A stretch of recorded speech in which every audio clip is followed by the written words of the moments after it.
안녕하세요. 저는 최근 인간관계에 대한 두려움을 극복하고 새로운 삶을 살게 된 사람입니다. 제게 일어난 한 사건 때문에 모든 사람들을 믿지 못하게 됐고, 친했던 사람들과도 인연을 모두 끊고 혼자서 외톨이처럼 지내게 되었어요. 그렇지만 사람은 사람으로 있는다는 말이 있듯이 저와 같은 일을 겪은 한 사람을 만남으로써 과거의 일을 함께 극복할 수 있었어요. 게다가 이 사람 덕분에 제 삶은 이전보다 더 승승장구할 수 있었죠. 이렇게 좋은 날이 제게 오려고 과거에 그렇게 아팠는지도 모르겠다는 생각이 들었어요. 생각만 해도 가슴이 아파오는 이 이야기를 다시 꺼내게 될 줄은 꿈에도 몰랐지만, 저 같은 일이 여러분들께는 절대 생기지 않았으면 하는 마음에 이렇게 글을 몇 자 적어보려고 합니다. 저는 어릴 때부터 자동차나 비행기, 배같이 탈 수 있는 이동수단을 좋아했었어요. 그래서 성인이 되면 비행기 기장이나 선원이 되고 싶었죠. 둘 중에 뭐 할지 고민하다가 그래도 사고 나면 배가 더 안전하지 않을까 싶어서 선원을 선택했어요. 만약 배가 물에 잠기기 시작하더라도 빠르게 구명조끼 입고 수영해서 나오면 될 것 같았거든요. 저는 해양고 해양대를 졸업하고 나서 꿈에 그리던 선원 생활을 시작했어요. 선원들은 한번 배를 타기 시작하면 평균적으로 기본 3개월, 길게는 1년 정도 타고 내려오는데요. 평균이 그렇다는 것이고 짧게는 단기로 1, 2개월 만에 탈 때도 가끔 있습니다. 하지만 저는 돈을 많이 벌고 싶어서 기본 5개월 정도는 타고 오는 것 같아요. 대신 집에 아내가 혼자 있어서 괜히 걱정되는 마음에 1년은 넘긴 적이 없어요. 매번 타는 거지만 탈 때마다 집에 혼자 남아있을 아내가 걱정이 되더라고요. 아내는 그런 저를 보고 정말 주책이라고, 자기도 다 큰 성인인데 알아서 잘한다고, 어린애 아니니까 창피하게 괜한 걱정 좀 하지 말라고 다그치더라고요. 그래도 이렇게 여린 사람을 혼자 두고 가려니 너무 걱정이라고 입을 삐죽거리면 싫지 않은 듯 살짝 웃으면서 가볍게 제 어깨를 툭 하고 치더라고요.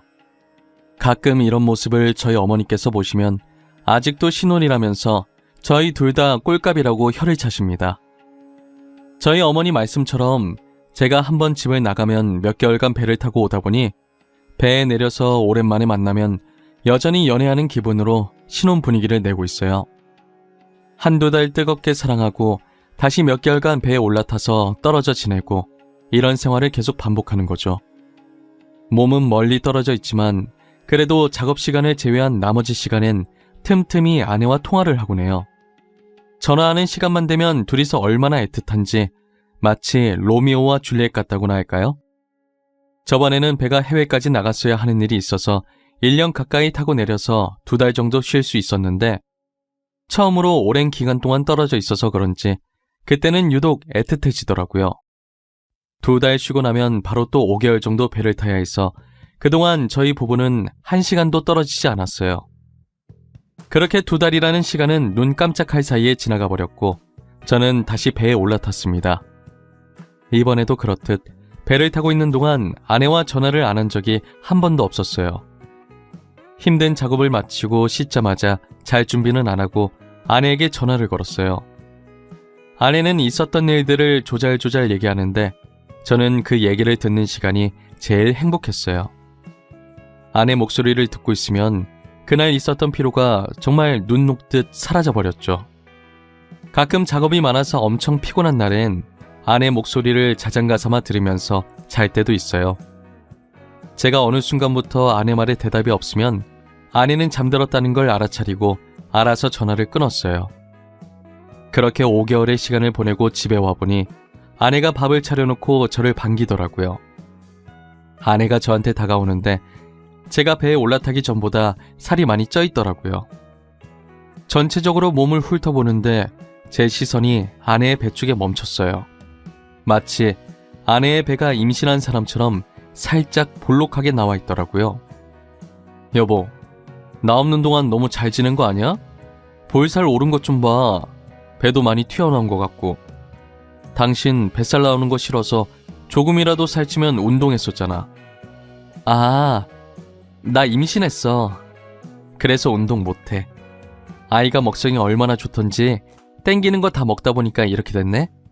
아기 낳고 다이어트 다시 해야지. 임신했다고? 왜 나한테 말 안 했어? 나한테 말했어야지. 가리는 음식은 없었어? 입덧도 없고?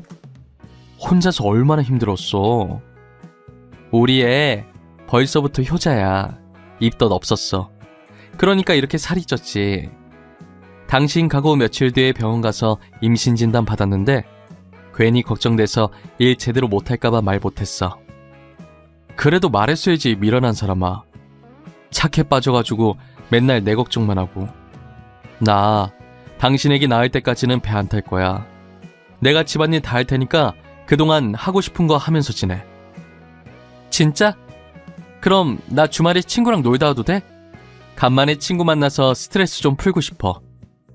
친구도 그동안 애들 키운다고 못 만났었거든. 그래, 놀다 와. 오랜만에 만나는 거라 할 말도 많을 텐데 늦게 와도 돼. 대신 외박은 안 돼. 알겠지? 혼자 집에 있으면 심심하단 말이야. 그렇게 저는 주말에 아내가 친구와 편하게 놀 수 있도록 해줬어요. 아내도 애기 잘못될까봐 집 밖에 안 나갔었는데 간만에 외출이라 신나는지 얼굴에 웃음꽃이 폈더라고요. 혼자 남아서 빈집을 둘러보다 결혼 사진을 보는데 나간 지 30분밖에 안 된 아내가 너무 보고 싶더라고요. 저도 제 자신이 이 정도까지 팔불출일 줄은 몰랐어요. 잘 가고 있는지 전화해보고 싶었는데 너무 집착하는 것처럼 보일까봐 전화도 안 했어요. 그러다 얼마 지나지 않아 정말 오랜만에 고등학생 때 친했던 친구한테 전화가 온 거예요. 저는 반가운 마음에 친구 이름이 뜬 화면을 보자마자 전화를 받았어요. 정세야, 이게 얼마만이야? 거의 1년 만에 전화하는 거 아니냐? 잘 지내지? 요즘은 뭐하고 지내? 아직 그 회사 잘 다니고 있고? 나야 뭐 늘 똑같지. 나 이제 그 회사 안 다녀. 다른 회사로 이직했어. 근데 너 지금 배 안 타나 봐? 아, 배 탔다가 며칠 전에 내렸어. 요새 자꾸 장기간 배 타느라 너 보지도 못했네. 우리 집에 한번 놀러와. 너 원래 나 배 안 탈 때 자주 왔었잖아. 편할 때 불러주면 갈게. 그런데 너 여전히 와이프랑 사이 좋나 보다. 배 내리자마자 영화관 데이트 오고. 아주 부러워. 진짜 보기 좋다, 야. 뭔 소리야? 영화관 데이트는 무슨. 나 지금 집인데? 혼자 소파에 앉아서 멍 때리고 있다. 밖에서 나 닮은 사람이라도 봤냐? 집이라고? 나 지금 영화관이거든. 아까 팝콘 사다가 지수씨 봤는데? 너도 같이 온 줄 알았어. 너 있었으면 인사하려고 했는데 혼자 계시길래 괜히 아는 척하면 부담스러우실까봐 인사도 못했어. 아, 지수 영화관에 있어? 안 그래도 오늘 친구 만난다고 나갔었거든. 아마 그 친구랑 보러 갔을 거야. 난 또 뭐라고.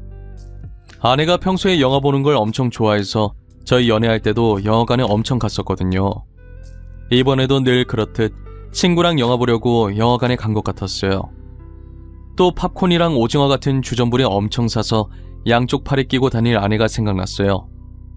제가 이 정도면 먹으러 영화관에 오는 거 아니냐고 아내를 놀렸던 것도 생각이 나더라고요. 집에 오자마자 제 옆에서 오늘 영화 본 거 쪼잘쪼잘 거릴 아내 생각하니까 괜히 웃음이 났어요. 아내 오면 같이 먹을 야식 생각하고 있는데 전화 끊은 지 2시간 만에 다시 친구한테 전화가 왔어요. 야, 너 내가 무슨 말을 하든 충격받지 마.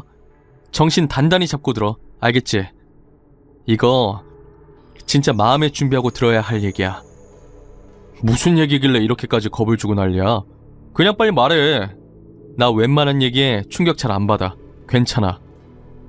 이거 진짜 심각한 거야. 나 아까 영화관에서 지수씨 봤다고 했었잖아. 기억하지? 우연찮게 같은 영화를 봤는데 지수씨 내 앞자리였거든? 근데 옆에 다른 남자랑 같이 있었어. 뭐? 확실해? 진짜 확실히 다른 남자랑 있었던 거야?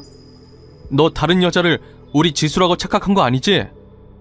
야, 우리 3명이서 얼마나 많이 놀았었는데 내가 지수씨 얼굴을 모르냐? 확실히 지수씨 맞아. 내가 나갈 때도 계속 지켜봤거든. 100%야. 저는 처음에 친구의 말을 듣고도 믿지 않으려고 했었어요. 만약 친구 말처럼 아내가 맞다고 해도 아내에게 오빠가 한 명 있는데 그 오빠랑 봤을 거라고 생각했어요. 드라마처럼 불륜이 아니라 친구 만나기 전에 잠시 친오빠랑 영화 본 거라고 머릿속으로 계속 되뇌었어요. 하지만 찝찝한 기분을 도저히 그냥 무시할 수가 없겠더라고요. 저는 생각을 거치기도 전에 발이 저절로 안방으로 걸어가고 있었어요. 안방에 불을 켜고 하나씩 살펴보는데 아내의 화장대 서랍에서 쎄한 느낌이 들더라고요. 저는 평소에 아내의 화장대를 절대 건들지 않아요. 제 물건도 없을 뿐더러 아내가 자신의 물건을 만지는 걸 극도로 싫어했었거든요. 이제껏 한 번도 열어보고 싶다는 생각을 하지 않았었는데 그날은 너무 열어보고 싶은 거예요. 고민할 것도 없이 아내의 화장대 서랍을 하나씩 열어봤어요. 서랍이 총 3칸인데 제일 윗칸은 주얼리들, 그 밑칸은 포장지도 뜯지 않은 새 화장품들이 있더라고요. 그리고 마지막 칸을 떨리는 손으로 천천히 열기 시작했어요. 마지막 칸을 열자마자 보이는 물건에 저는 너무 놀라서 양손으로 입을 막고 주저앉았어요. 그 칸에는 제가 집에서 한 번도 본 적 없던 남자의 속옷들과 용품들이 들어있더라고요. 새 상품이었다면 제가 사용한 것들을 미리 사놨다고 생각할 수 있었지만 새 상품도 아니고 누가 봐도 사용한 흔적이 있는 속옷들과 남자 용품들이었어요. 순간 저는 머릿속에서 정말 5만 가지 생각들이 다 지나가더라고요. 아내에게 물어봤자 발뺌할 것이 안 봐도 뻔하기 때문에 저는 직접 증거를 잡기로 마음먹었어요. 저는 당장 집에서 나와 조그만 소형 카메라를 2개씩 사서 다시 들어왔어요. 오자마자 거실 TV 옆에 있는 화분에 하나 숨겨놓고 안방 침대와 마주보고 있는 행거 속에 잘 안 보이게 하나 숨겨놨어요. 모든 준비를 마치고 며칠 뒤 저는 친구 집에서 놀다가 자고 올 거라고 거짓말을 쳤어요. 아내는 아쉬운 내색도 없이 흔쾌히 그러라고 하더라고요. 저는 집을 나와서 영화관에서 아내를 봤다던 그 친구한테 전화를 했어요. 만나서 술 한잔 하자고 하려고 했는데 약속 있다고 미안하다고 하는 거예요. 아쉽지만 다른 사람이랑 놀아야겠다고 답하고 별다른 말은 하지 않았어요. 전화를 끊고 다른 친구한테 연락하려다가 괜히 돈만 왕창 쓸 것 같아서 오랜만에 부모님이 계신 본가에 방문했어요. 너가 여긴 왜 왔어? 며느라기는. 둘이 꼭 붙어 다니더니 어쩐 일로 혼자 왔어? 싸운 거야? 그래서 여기로 피신 온 거야? 그런 거 아니야. 간만에 엄마 밥도 먹고 싶고 그냥 집사람 편히 쉬게 하려고 혼자 왔어. 나 엄마가 해주는 밥 먹는 거 진짜 오랜만이잖아. 그리고 오늘 여기 온 거 집사람한텐 비밀이다. 비밀로 하는 거 보니 싸운 거 맞구만. 뭘 그려. 너네가 언제까지나 신혼일 순 없지. 가끔 싸우기도 하면서 사는 게 부부지. 그러면 오래간만에 실력 발휘 좀 해볼까? 싸운 거 아니라니까 그러네. 나 진짜 싸운 거 아니야 엄마. 오랜만에 엄마가 해주는 밥 먹고 싶어서 온 거라니까. 제가 아무리 아니라고 해도 어머니는 안 믿는다는 듯 실눈을 뜨고 저를 쳐다보시더라고요. 아내가 지금 바람피는 것 같다고 사실대로 말하면 어머니가 기절하실 것 같아서 차마 말은 못하고 그냥 싸워서 본가로 도망온 걸로 합의 봤어요. 그렇게 어머니가 차려주신 밥을 먹으며 잠시나마 아내 일을 잊고 있었어요. 결혼하기 전에 제가 쓰던 방에 들어가니 책장에 앨범이 하나 끼워져 있더라고요. 연애하던 시절에 아내와 찍었던 사진을 인화해서 보관했던 앨범이었어요. 한 장씩 넘겨보는데 그간 아내와의 추억들이 새록새록 기억나더라고요.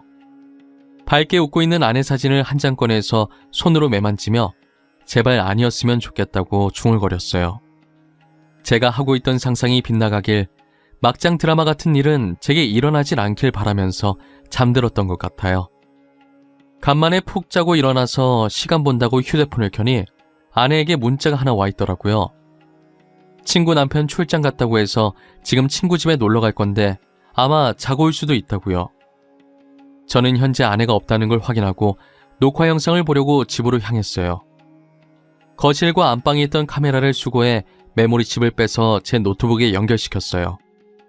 제가 카메라를 설치하고 얼굴이 잘 나오는지 확인을 했어야 했는데 도둑질도 해본 사람이 하는 거라고 설치만 해놓고 잘 나오는지 확인을 안 한 거예요.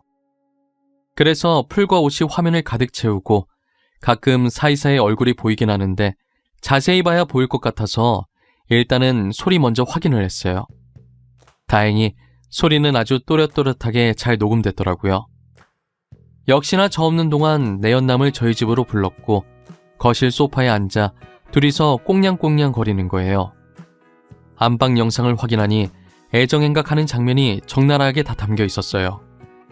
화가 나서 온몸이 식어가고 손은 부들부들 떨리기 시작하는 거예요. 그런데 남자 목소리가 어디서 들어본 적 있는 듯 굉장히 낯이 익었어요. 누구일까 곰곰이 생각하고 있던 와중에 아내가 내연남 이름을 부르더라고요. 정세씨 와이프 내일부터 집에 없다고 그랬나? 그럼 내일은 내가 정세씨 집으로 갈까? 우리 남편 언제 집에 올지 모르니까 아침 일찍 정세씨 집으로 넘어가자. 그럴까? 나는 상관없는데 당신 일찍 일어날 수 있겠어? 우리 애기 가지고 나서 잠도 많아졌잖아. 아니야, 일어날 수 있어. 임신 초기엔 일찍 못 일어났는데 요즘은 잘 일어나.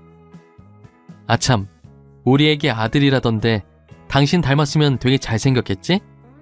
당신 닮은 이쁘장한 아들이 태어날 수도 있지. 그래도 난 딸이었으면 했는데 조금 아쉽다. 아들 서운해, 그러지 마.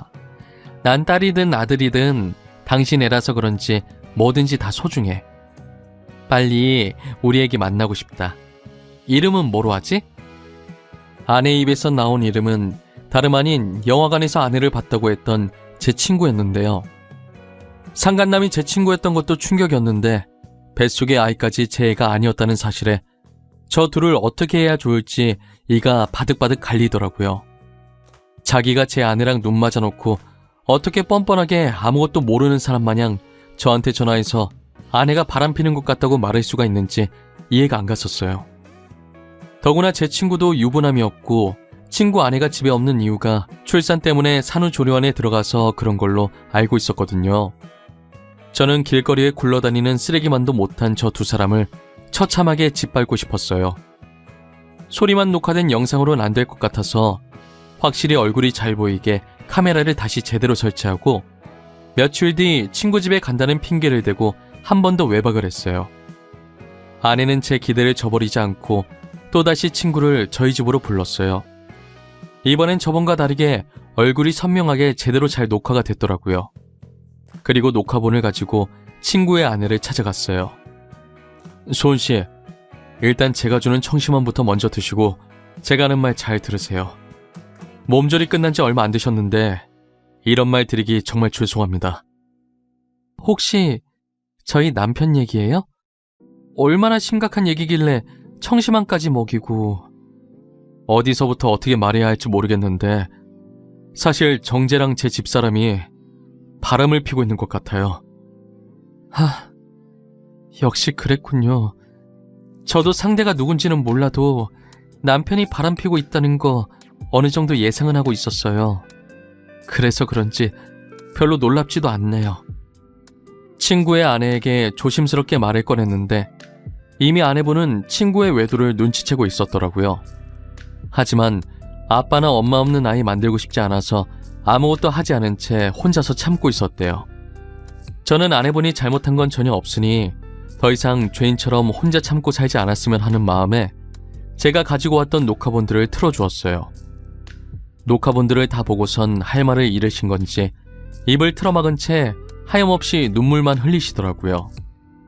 그런 아내분한테 약해지면 안 된다고 마음 단단히 먹고 그들과 맞서자고 했어요.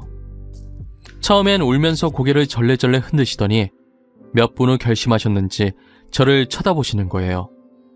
같이 싸우겠다고 물어보니 그렇게 하겠다고 자기가 뭐부터 하면 되냐고 하시더라고요. 저는 아무것도 할 것 없다고 이미 증거는 충분해서 모아둔 자료들 다 넘길 테니 이혼 소송이랑 상간녀 소송할 준비만 하라고 했어요. 저와 친구의 아내는 증거 자료를 챙겨서 이혼 소송과 상간녀 소송을 진행했어요.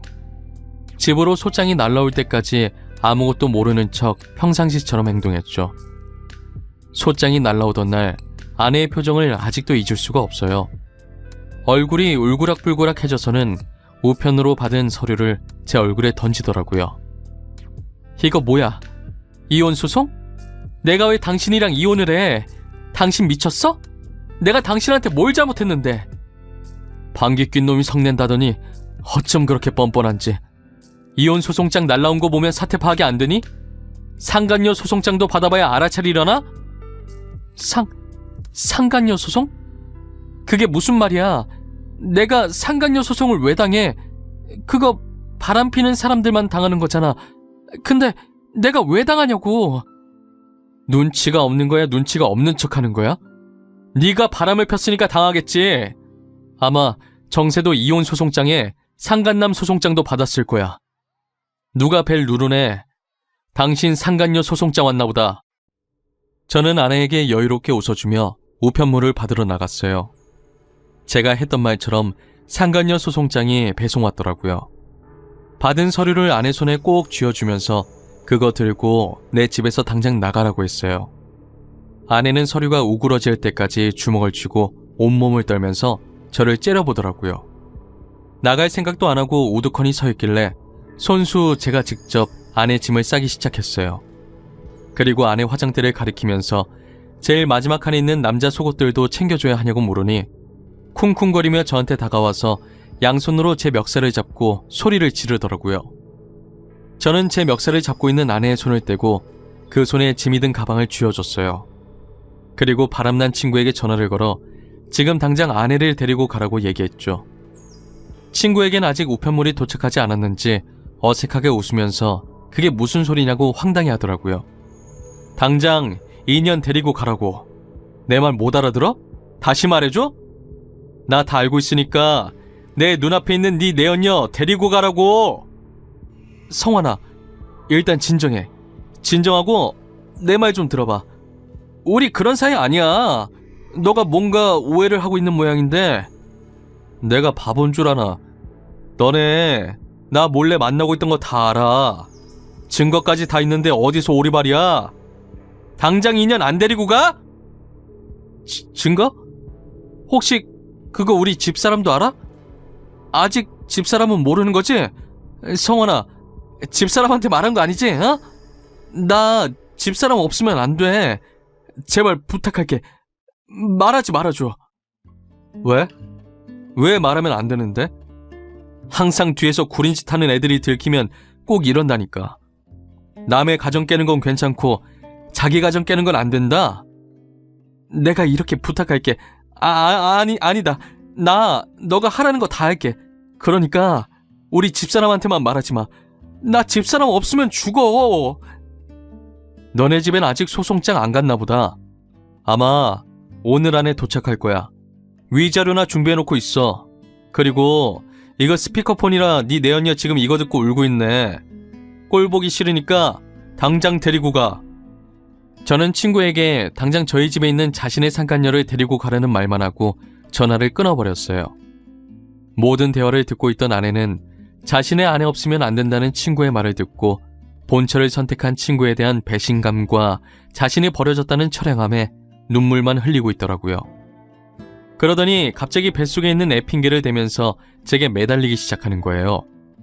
저의 바지가랑이를 붙잡고 뱃속에 있는 애가 제 애라고 하면서 아빠 없는 아이로 만들어야겠냐고 악에 받쳐서 소리를 지르더라고요. 제가 친구 애를 가진 사실까지는 모르는 줄 알고 그랬던 것 같아요. 저는 끝까지 뻔뻔하게 나오는 아내를 보니 치가 떨리더라고요. 안 나가려고 계속 버티고 있는 아내를 끌어내서 집 밖으로 내보냈어요. 제가 안쪽에서 잠근 장치를 걸어놔서 비밀번호를 눌러도 안 열리자 문이 부서질 정도로 두드리는데 문 두드리는 소리에 주민이 시끄럽다고 경찰에 신고를 했더라고요. 결국 아내는 경찰 손에 이끌려서 나갔는지 문 두드리는 소리가 멈추고 집안이 조용해졌어요. 저는 아내와 이혼하고 위자료 문제까지 해결한 후에 소식을 끊고 살았어요. 제 친구들도 이 사실을 알게 되고 친구와의 만남을 일체 가지지 않았다고 했어요. 저처럼 자신들의 아내도 친구에게 뺏길 수 있을 것 같다는 생각이 들었겠죠. 저와 친구의 전처는 따로 만나서 술 한잔을 기울이며 이런저런 이야기를 했어요. 친구가 그렇게까지 자신의 전처에게 매달리는 데에는 다 이유가 있었더라고요. 저번에 다른 회사로 이직했다는 게 알고 보니 자신의 전처가 차려준 회사였던 거예요. 친구 전처의 집안은 돈이 굉장히 넘치도록 많은 부자였는데요. 그렇다고 해서 기세등등하지 않고 굉장히 겸손하고 돈 많다고 돈부심을 부리지도 않았어요. 그래서 사람들한테 자주 속아서 배신도 많이 당했다고 들었거든요. 부잣집 딸인 전처를 놓치긴 싫은데 너무 착해서 같이 살기엔 재미가 없고, 그러다 자주 만나던 제 전 아내와 잘 맞아서 바람이 난 거죠. 저 같았으면 어차피 돈 많으니 남편 없이 잘 살 수 있다고 바로 이혼했을 텐데, 친구의 본처는 너무 착해서 그러지 못했던 거예요. 이혼을 결심하게 되니 고생 좀 해보라는 식으로 아이까지 보내게 됐다고 하더라고요. 저도 한때 이혼 소송으로 법정에 가서 전 아내랑 마주쳤을 때 왜 그랬냐고 하니, 전 아내도 외로워서 바람을 폈는데 제가 벌어오는 돈 때문에 저를 놓기는 싫었다고 했었어요. 친구도 전 아내도 결국은 돈 때문에 각자 배우자들을 못 놓고 위험한 만남을 이어갔던 거죠. 그러다 친구의 이기심으로 괜히 아내한테만 잘못 뒤집어 씌워서 이혼시키고, 자기는 상대의 남편이 찾아오는 일 없게 편하게 만나려고 그때 영화관에서 저한테 전화를 한 거였어요. 결국은 자기 꾀에 넘어가서 자신들이 된통 당하게 됐지만요. 저는 이제 그들이 어떻게 살든 궁금하지도 않고 전혀 신경 쓰이지가 않아요. 그건 친구의 전처도 마찬가지인 것 같고요. 처음엔 믿었던 친구한테 배신을 당하고 보니 세상엔 믿을 사람이 전혀 없다는 걸 알았고, 그 뒤로 누군가를 만나는 게 점점 두려워져서 이혼 후에 친구 관계도 다 끊어냈었어요. 나오지 않으려고 혼자 집에 틀어박혀서 숨어있는 제게 손을 내밀어 준 건 친구의 전처였어요. 자신에게 이혼할 수 있는 용기를 줘서 고맙다고, 이젠 자신이 제게 용기를 줘야 할 때인 것 같다면서요. 언제든 제가 숨을 것 같은 낌새가 보이면 어떻게 눈치채고 못 숨어버리게 막더라고요. 그렇게 저는 그 사람 덕분에 지금은 많이 좋아져서 다시 예전처럼 친구들을 만나고 있어요. 이혼 후 이제껏 그들의 소식을 듣지 못했는데 제 동창 중에 한 명이 어쩌다 소식을 듣게 됐나 봐요. 이혼하고 나서 뱃속의 아이 때문에 둘이서 결혼했었는데 아이는 스트레스 때문에 유산을 했다더라고요. 결국 전 아내는 자신의 아이도 잃고 졸지에 피 한 방울 안 섞인 제 친구의 아이를 키우고 있는 거죠. 그리고 둘 다 돈도 없어서 무너질 듯한 단칸방에서 겨우겨우 지낸다고 하더라고요. 지금까지 자신들이 지은 죄들을 그렇게 벌받고 있는 것 같았어요. 저희는 이제 그 말을 듣고도 무덤덤하게 넘어갈 수 있을 만큼 많이 무뎌졌더라고요. 그들이 힘들게 산다고 해도 딱히 불쌍하다는 생각도 들지 않았어요. 오히려 제 인생을 제대로 살아볼 수 있게 만들어줘서 고맙다는 생각이 들었어요. 그리고 그들 덕분에 정말 좋은 사람을 한 명 얻게 되었거든요. 여러분도 예상했을지 모르겠지만 그건 바로 친구의 전처인데요. 이제 몇 주만 지나면 제 아내가 될 사람이기도 하죠. 서로 아픔을 위로해 주다 보니 결국 이렇게까지 됐네요. 처음엔 저희도 서로에게 호감을 느끼면서 이건 아닌 것 같다는 생각을 했는데, 주변에서 친구와 전 아내처럼 나쁘게 만난 것도 아니고 뭐가 문제냐고 하더라고요. 오히려 잘된 일이라면서 잘 어울린다고 응원해 주는 거예요. 그래서 용기를 가지고 만남을 시작했는데 결혼이라는 아름다운 끝맺음을 짓게 됐네요. 그리고 저는 지금의 아내를 만난 뒤로 제가 하는 일마다 다 잘 풀리더라고요. 꼭 귀인이 제 곁에 와준 것만 같아서 지금 누구보다도 행복하고 좋아요. 저희가 이렇게 행복한 만큼 이제 그들도 정신 차리고 행복해졌으면 좋겠네요. 제 사연은 여기서 마치도록 할게요. 이야기를 들어주신 모든 분들, 올해는 꼭 하고 싶은 일 다 하시면서 사시길 바랄게요. 감사합니다.